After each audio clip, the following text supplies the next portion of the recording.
বিসমিল্লাহির রহমানির রহিম। সবাইকে বাওয়াল খামার বাড়ির পক্ষ থেকে শুভেচ্ছা ও অভিনন্দন। আমি আজকে কথা বলবো আমার দেশি মুরগি নিয়ে। সবাই আমার পাশে থাকুন। আপনারা যারা ইউটিউব থেকে দেখছেন তারা আমার চ্যানেলটি সাবস্ক্রাইব করবেন, এবং যারা ফেসবুক থেকে দেখছেন তারা আমার পেজটি ফলো করবেন।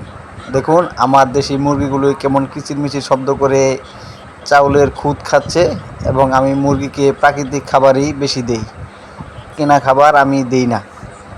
কারণ কিনা খাবার দিয়ে এলে এইগুলোকে পোষানো যায় না। এইগুলো সারাদিন পোকামাকড়, ঘাস, শাক সবজি খেয়ে থাকে, এবং সকালে বা দুপুরে আমি কিছু খাবার দিই। এবং আমার দেশি মুরগিগুলি আমার খুবই ভক্ত হয়ে গেছে। আমি যেখানেই থাকুক আমি ডাক দিলে তাড়াতাড়ি আমার দেশি মুরগিগুলো আমার কাছে ছুটে চলে আসে।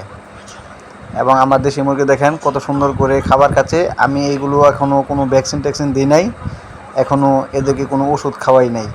ওরা প্রাকৃতিক পরিবেশে বড় হয় এবং এভাবেই থাকে। যেহেতু নতুন খামার শুরু করছি, ভ্যাকসিন দিতেই হবে, এবং ভ্যাকসিনের জন্য যোগাযোগ করতে হবে উপজেলা পরিষদে, পশু হাসপাতালে। এবং আপনারা যারা নতুন খামার করবেন বা করছেন বা করতে পারছেন তারা কমেন্টে জানান, এবং যাদের অভিজ্ঞতা আছে তারা আমার সাথে শেয়ার করতে পারেন। আমি আপনাদের কাছে চিরকৃতজ্ঞ থাকব। এবং দেশি মুরগি লাভ নাকি লস তা আমার জানা নাই, কারণ আমি এই লাইনে নতুন। এখানে আমি ফার্মে আমি যেটা খামার দিয়েছি সেখানে আমার কিছু দেশি মুরগি আছে, এটা আমার বাসায় পালন করি।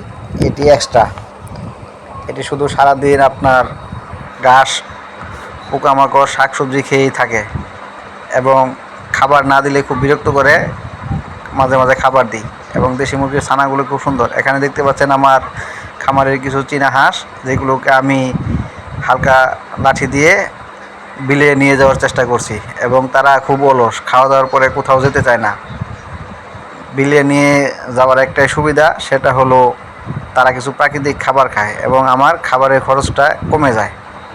এবং দেখেন তাদের এতটাই অলস যে তাদের হাঁটতেও কষ্ট হচ্ছে। এবং আমার ফার্মের যেই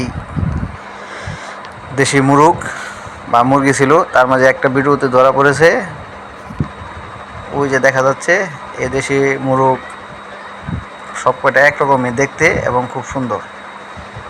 এখন আমি আপনাদের দেখাবো আমার দেশি মুরগিকে আজকে যে খাবারটা দিয়েছি তারা কত সুন্দর করে খাবারগুলো খাচ্ছে এবং কিচিরমিচির শব্দ করছে। দেশি মুরগির খাবার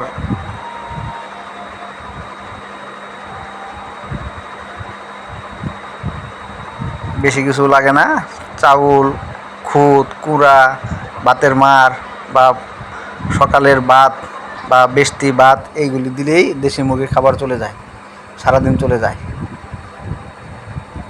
সবাইকে ধন্যবাদ। আসসালামু আলাইকুম ওয়া রাহমাতুল্লাহ।